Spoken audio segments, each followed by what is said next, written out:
The skill sheet will be under the prevention, preparedness, and maintenance. Maintain the power plant, tools, and lighting equipment, which the standard is 6-5.4. Under the task, you're going to maintain the power plant, power tools, and lighting equipment. On the performance outcome, the candidate shall be able to maintain the power plants, power tools, and lighting equipment so that the equipment is clean and maintained according to the manufacturer's and departmental guidelines. Complete maintenance is recorded and equipment is placed in a ready state or reported otherwise.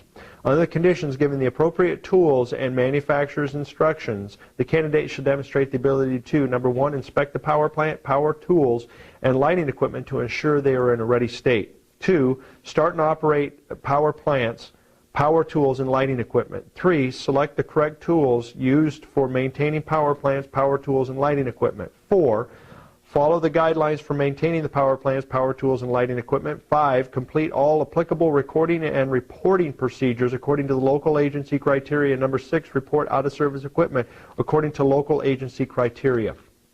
Should be equipment that you're fairly familiar with. Make sure that you are operating within the manufacturer's recommended guidelines. So that's why it will be mostly equipment that you're familiar with so that you've had a chance to review it. It's your department's piece of equipment. And then if you do note some type of a hazard associated with it or maintenance needing on that piece of equipment, then you will do it in accordance with your department's normal operating procedures. So if it's fill out this form, forward it to this position, tag this out of service for something that could have a catastrophic or a safety failure associated with it, you're going to state how you would do it for your department's normal operating procedures for tagging these pieces of equipment. Always verbalize what you are doing, what you are checking, and why you are checking it, and then also verbalize afterwards what you are doing to ready that equipment for reuse at the next emergency scene. So if you're checking the gas again, state that you are rechecking the gas and what you would do if it was low. State that you are checking the oil or hydraulic fluid, or you're checking specific switches or knobs or levers to assure that they are in a ready state for the next emergency scene or the next candidate that's going to end up being tested. Okay, I'm going to go ahead and inspect my generator first. We're going to check the oil level, pulling the dipstick out, make sure it's full. Each generator is going to be a little different. Just make sure you look at the dipstick to be appropriate for this unit. I'm going to check the fuel level. And we're full. I'm going to do a general overview of the unit to make sure that none of the plugs are broken, the fuses aren't popped, the wires are in good condition. I'm going to turn the generator towards you so you can see. This will be the choke mechanism. Make sure it works freely. The gas is open. This is the shutoff for the fuel. It is open. All conditions are in good working order. The on and off switch does move. The air filter is in good condition. I see no leaks, nothing broken or hanging off. Before I start the generator, I'm going to inspect my cables that I'm going to use. I have a 4 power box here with a twist lock.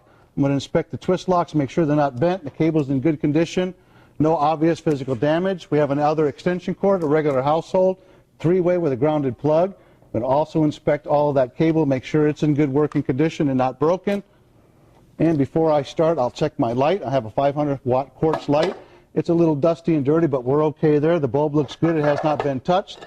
The cord is in good working condition, and the plug is also in good working condition. Move that out of the way, and we'll go ahead and start our generator. Should only take 1 or 2 pulls. It's in the on position, and the choke is fully choked.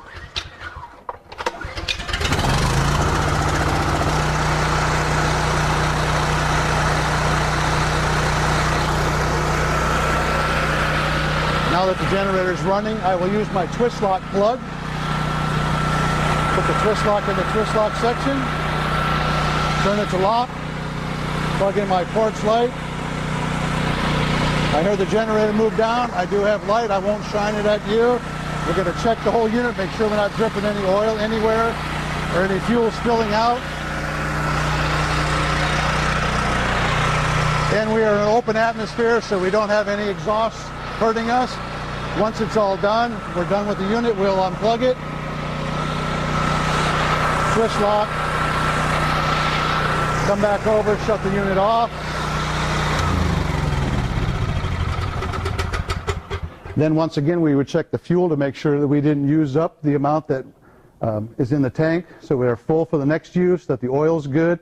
If we have any problems that we found, we would make a SQAWK, which is our maintenance request form.